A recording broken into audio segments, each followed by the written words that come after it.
village is a funny thing. It's a mixture of today and yesterday. And the yesterday of the village goes back to the 20s and early 30s.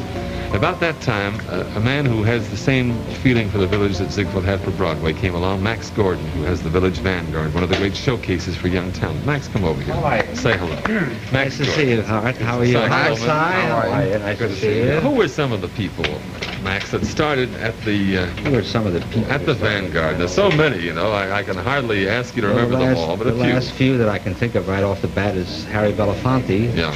Wally Cox, a few like that. Burlives, I think Josh White, and the great Leadbelly. I remember seeing Eartha Kitt down there. Eartha was down there, that's true, many years ago. But we have it this time here, right here, this party, Art. When I was in Portland, going to Reed College, I used to sell papers on the streets of Portland in order to help pay the rent. My father was a nice man, a great man, but he could never make any money. He never knew how to make a buck. At home, my mother, my father wanted a lawyer in the family.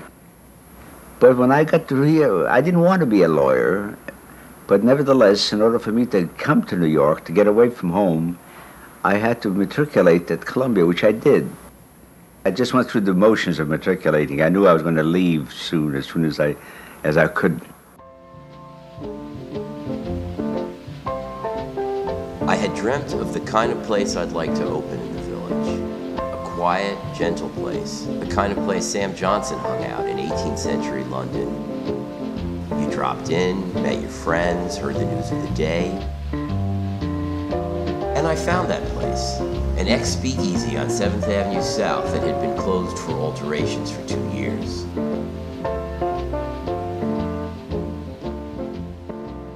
On February 22nd, 1935 at 9 p.m., I turned on the radio so that the first arrivals would have music to greet them.